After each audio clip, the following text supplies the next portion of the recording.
Hace mucho tiempo, en una recóndita región de la India llamada Bhopal, gobernaba el gran Rajá Amanipan. Su sabiduría era bien conocida en todos los rincones de los diversos reinos y era respetado y querido por todos. Había logrado una prosperidad inigualable para sus súbditos y el orden y la justicia guiaban la vida diaria. Aparte de sus deberes políticos, Amanipan dedicaba buena parte de su tiempo al estudio de la filosofía, la astronomía, la medicina y sobre todo la educación de su hijo Ramani. Desde que nació, Ramani demostró haber heredado las portentosas cualidades de su padre. Era tremendamente curioso y perspicaz, dudaba de todo lo que le rodeaba y siempre quería saber más y más. A su padre le encantaba enseñarle cosas y contestar a todas sus preguntas. Un soleado día de verano, mientras la familia paseaba por los jardines de palacio, Ramani sorprendió a su padre con una pregunta de infinita trascendencia. ¿Qué es la verdad? Amanipan permaneció largo rato en silencio sin contestar. Sin duda, por primera vez en mucho tiempo, le iba a costar encontrar la respuesta adecuada. Tras una larga búsqueda en la inmensidad de su mente, le indicó a su hijo que esperara unos pocos días, pasados los cuales le resolvería su profunda cuestión.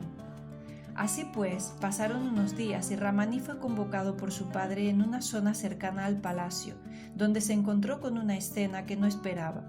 Había un enorme elefante y 4 personas que, según observó, eran ciegas. Amanipan, algo divertido por la sorpresa e incredulidad de su hijo, le explicó que había estado buscando por la región a 4 personas ciegas de nacimiento, que nunca jamás habían podido ver a un elefante y ni siquiera habían estado cerca de uno. Tras esto, el Rajá invitó a los 4 a acercarse al elefante de uno en uno para tocarlo por primera vez en su vida.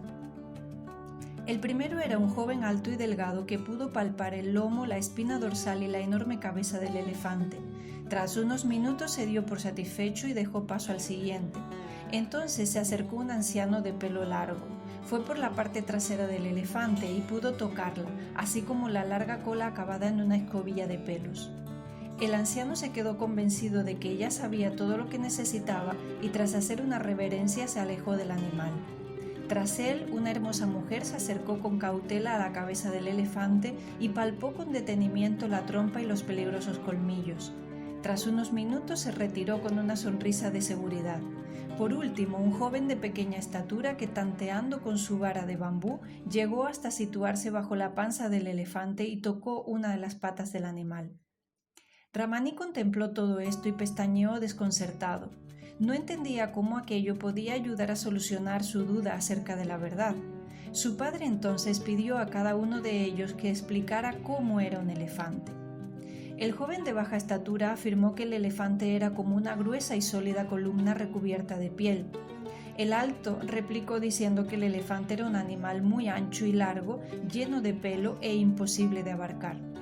Ante estas afirmaciones, el anciano se burló argumentando que el elefante era un ser vasto y esférico, compuesto por 2 mitades y con una nariz fina acabada en pelos. La mujer finalizó diciendo que se equivocaban los 3, ya que el elefante era un animal similar a la serpiente, largo, delgado, con 2 orificios a modo de nariz y unos grandes cuernos. Así los 4 estuvieron hablando y discutiendo hasta que la noche llegó, sin que se hubieran puesto de acuerdo sobre la verdadera naturaleza del elefante. Ramani, algo desesperado, se volvió hacia su sonriente padre y éste le preguntó si le había quedado claro lo que era la verdad. Ramani, con la confusión palpable en su cara, respondió que era imposible, pues lo único que había podido sacar en claro era que ninguno de los ciegos sabía en realidad lo que era un elefante, que ninguno había alcanzado a saber la verdad. Amanipan respondió: «Tienes razón, ninguno sabe la verdad, y sin embargo los 4 la conocen, pues ¿acaso el elefante no tiene patas como columnas, un cuerpo inabarcable, una cola larga y peluda, o una trompa y unos colmillos? ¿Cuál de ellos ha dado con la verdad?